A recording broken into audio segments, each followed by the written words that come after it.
नमस्कार। युवा मंच यूट्यूब चैनल के माध्यम से आप सभी साथियों को बताना चाहूँगा कि मित्रों, शिक्षा व्यवस्था की अगर हम बात करें तो सरकार की नियति शिक्षा व्यवस्था को पटरी से उतार देने की है। भ्रष्टाचार की बात अगर करें तो आप उसके बारे में जानते ही हैं। खास तौर से हम बात करेंगे जीआईसीएलटी, टीजीटी, पीजीटी और जो तमाम परीक्षाएं आपस में टकरा गई हैं उसको लेकर के। और आपका प्रवेश पत्र कब जारी होगा? पीजीटी की परीक्षा हो चुकी है, अब बची है टीजीटी।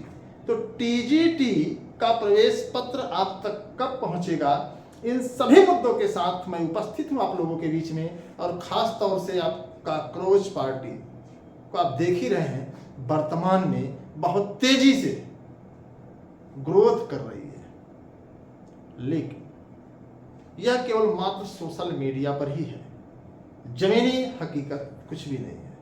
आइए शुरू करते हैं मित्रों। और साफ शब्दों में आपको बता देना चाहता हूं कि जीआईसीएलटी प्रतीक्षा सूची, द्वितीय सूची, तृतीय सूची, अवशेष सूची, जिस नाम से आप जानते हैं, मैं उस सभी मुद्दों पर आपसे चर्चा करूंगा। आपको पता है कि जीआईसीएलटी युवा मंच टीम के अथक प्रयासों के बाद लिखित परीक्षा में परिणित हुई थी और यह मामला 2018 का है।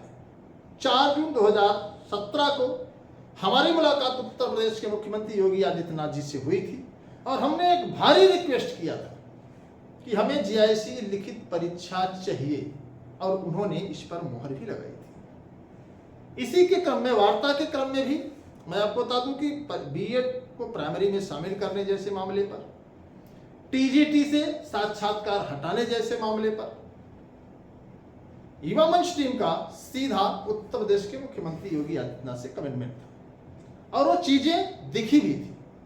ऐसा नहीं कि मैं सरकार की चापलूसी कर रहा हूं या सरकार के पक्ष में बोल रहा हूं। सच्चाई यही है कि सरकार ने इस पर गंभीरता दिखाई और जीआईसीएलटी लिखित परीक्षा हुई।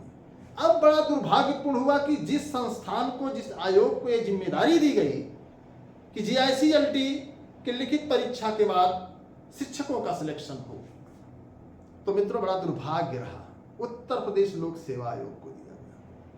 और आज तक जितने पद रिक्त हैं उस विज्ञापन के सापेक्ष 10,768, आज तक उन पदों पर शिक्षक तैनात नहीं हो पाए। ऐसा नहीं कि पूरी भर्ती खाली ना, लेकिन लगभग हजारों पद आज भी रिक्त हैं। अगर हम साइंस की बात करें, कंप्यूटर की बात करें, मैथ की बात करें, आर्ट की बात करें, अंग्रेजी की बात करें, तो आपको देखने को मिलेगा कि पद आज भी रिक्त हैं और इस पर न ही शिक्षा निदेशालय और न ही लोक सेवा आयोग कोई गंभीरता दिखा रहा है। तमाम साथियों के फोन कॉल्स आते हैं कि जो विज्ञापन आया था, विज्ञापन के सापेक्ष अभी पद नहीं भरे गए हैं। द्वितीय सूची तो आई लेकिन तृतीय सूची आज तक नहीं आई। क्यों नहीं आई? क्योंकि लोक सेवा आयोग ने गंभीरता इस पर नहीं दिखाई। और लोक सेवा आयोग ने अगर गंभीरता दिखाई भी तो शिक्षा निदेशालय ने बहुत ही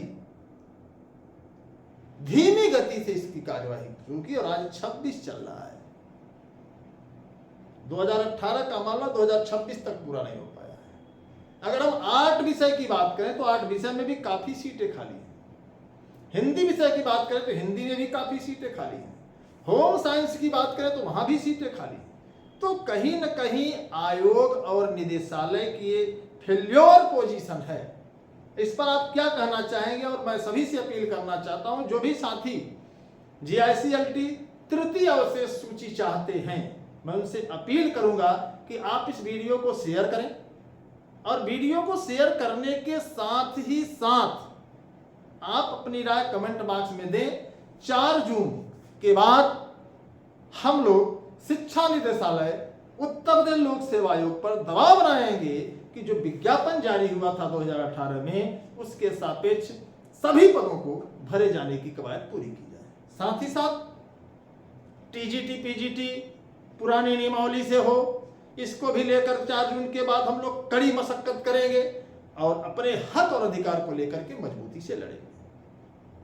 उसमें कंप्यूटर शिक्षक के पदों को सृजित करने जैसे मामले, नॉन बीएड को प्रवक्ता में शामिल करने जैसे मामले, साथ ही साथ पुरानी नियमावली के आधार पर अगर भर्ती होती है मित्रों तो बहुत साफ बता दें, प्राविधिक कला, अंग्रेजी, हिंदी जैसे विषयों में जो तमाम साथी बाहर होंगे उनको बाहर नहीं होने दिया जाएगा।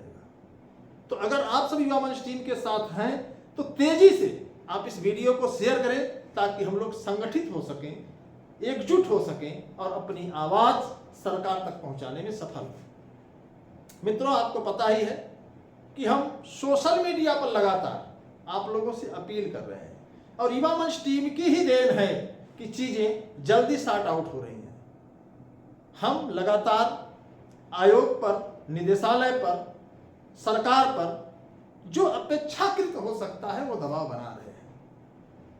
बस फैसला आपको लेना है कि हम इस लड़ाई को, हम इस संघर्ष को, हम अपने अधिकार को किस तरीके से हासिल करें। उसके लिए हमें सड़क से लेकर के हर स्थान पर मजबूती से लड़ना होगा। आपको अभी पता चला होगा कि उत्तर प्रदेश लोक सेवा आयोग के द्वारा स्पोर्ट कोटे के साथियों के साथ बड़ा धोखा किया गया। जिन्होंने स्पोर्ट कोटा क्षेत्रीय स्तर, जिला स्तर, प्रदेश स्तर का सर्टिफिकेट लगाया था उसको निरस्त कर दिया गया है। इतना ही नहीं, अंग्रेजी के सब्जेक्ट के साथियों के साथ भी बड़ा विश्वासघात हुआ है। लैंग्वेज लिटरेचर का मामला जो है उनके ऊपर भारी पड़ गया। और यही चीजें आपको टीजीटी, पीजीटी में भी देखने को मिलेंगी। अगर डिग्रियों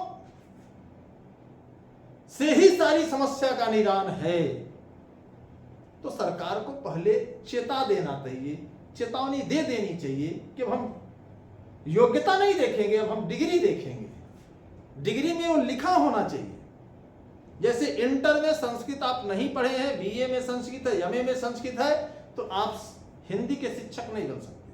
आपको अगर शिक्षक बनना है तो आपको इंटर में संस्कृत विषय पढ़ना होगा। अब कैसे पढ़ेंगे? या तो एक विषय से आप करें और आप इस अवसर से बाहर हो जाएंगे। तो अब मामला मित्रों बहुत साफ है कि हमें आपको लड़ना तो पड़ेगा। अगर आप बेहतर शिक्षक बनना चाहते हैं तो आपको संघर्ष का रास्ता तय करना पड़ेगा, क्योंकि कई चरण होते हैं सफलता के। पढ़ाई, लड़ाई, परीक्षा, अब बाकी आप जानते ही हैं। तो जो भी साथी, मैं सभी से अपील करूंगा कि आप लोग इस वीडियो को शेयर करें। कितने साथी हैं, मैंने सुबह भी पूछा था, मैं लगातार आपसे सवाल करता रहूंगा कि कितने ऐसे साथी हैं जो ये चाहते हैं कि पुरानी नियमावली के आधार पर ही ये 2022 के बाद 2026 में जो भर्ती आ रही है आए। क्योंकि तमाम ऐसे साथी हैं, प्राविधिक कला के साथी हैं, तमाम ऐसे साथी हैं, हिंदी के साथी, अंग्रेजी के साथी हैं, प्रवक्ता के साथी हैं, उनको इस बदलाव का शिकार होना पड़ेगा। तो हम शिकार ना हो इसके लिए हमें खुद अपनी पैनी नजर रखनी है और आयोग पर ये दबाव बनाना है कि अगर आपको नए नियम कानून लाने हैं तो आप एक निर्देश जारी कर दीजिए और एक समय सीमा, ताकि वो डिग्री और क्राइटेरिया हम जो आप कह रहे हैं उसको हासिल करने में सफल हो पाए। तो आपकी क्या राय है कमेंट बॉक्स में जरूर बताएं। बाकी युवा मंच टीम आपके साथ लगातार संघर्ष करती आ रही है। जिन साथियों के